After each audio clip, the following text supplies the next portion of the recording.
Set us up when you think about a chair who on Wednesday, Jay Powell comes out and says, before I begin my speech, I want to say that my message has not changed from Jackson Hole. And that was a hawkish message that he was really trying to reiterate. How are you thinking about a new hawkish message and the impact on U.S. economics? Jay Powell is doing what he thinks is right, which is talking tough to try to keep inflation expectations stable and to prep the market for more tightening. The problem the Fed has right now is it, in some sense, waited too long to tighten. The economy already is weakening. We see that in the index of leading indicators, down 6 months in a row, 10 of the last 11 months. And Jay Powell and his colleagues are making the mistake of looking at the labor market, which now, because of COVID and the shutdowns and the reopenings, is really a lagging economic indicator.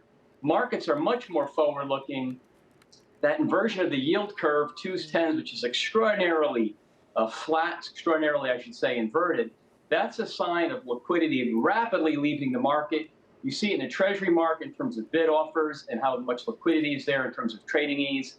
And unfortunately, Taylor, the Fed is on the cusp of a major policy error and will likely be cutting rates and pivoting much sooner than people think. Is that next year?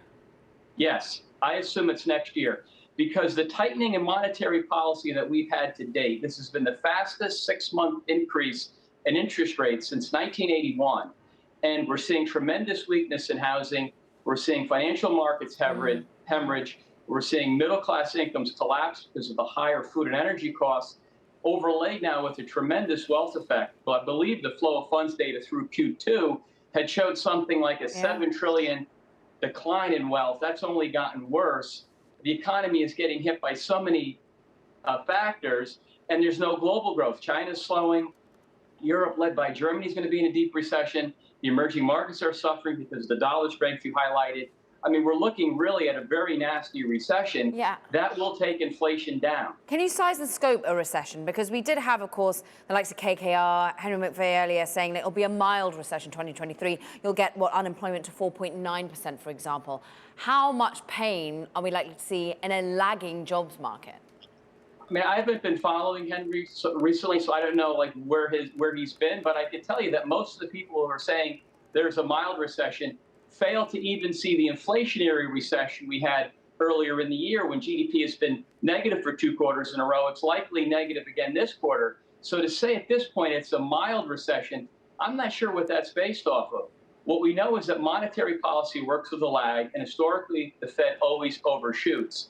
So it seems to me at this point, if we're looking like a mild recession such as 2001, that seems to be awfully, that's really a forecast that's off. It's like a fairy tale forecast. It could happen, but history would suggest that's not the case. You know, we were talking a little bit earlier, Joe, with Alan Blinder, the former Fed vice chair, and he was kind of talking about this idea of whether a soft landing could happen. And at least in his, with his research, he seems to suggest that a lot of the cycles, the tightening cycles that we've had, have been a lot softer than maybe the way the market interpreted. The idea here is that, yes, while there was some pain for the economy and, of course, some pain for markets, at the end of the day, if the mission is to fight inflation and you get it down, you avoid an even worse situation than if you just continue to let inflation run wild.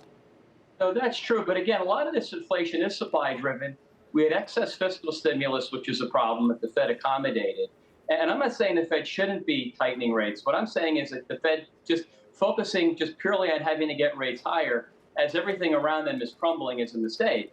When Allen was at the Fed in '94, they did engineer a soft landing, but inflation, as you know, was a lot lower, and the economy is much healthier. We'd come off a 3% plus GDP rate the year before, and there was no inflation.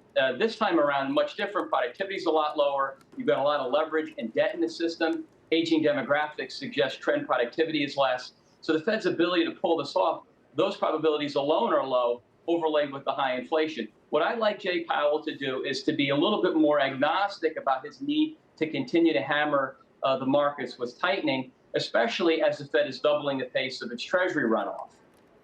And just real quick, we only have about 15 seconds here, Joe. With regards to the credibility, at least is how you interpret the credibility of the Fed, are you satisfied at least with the communication, if not necessarily the actions? No, I don't like what the Fed's done. It's too transparent in the sense that it's trying to control things through which you can't control and things which you cannot forecast. So no, I don't think the Fed's done a very good job.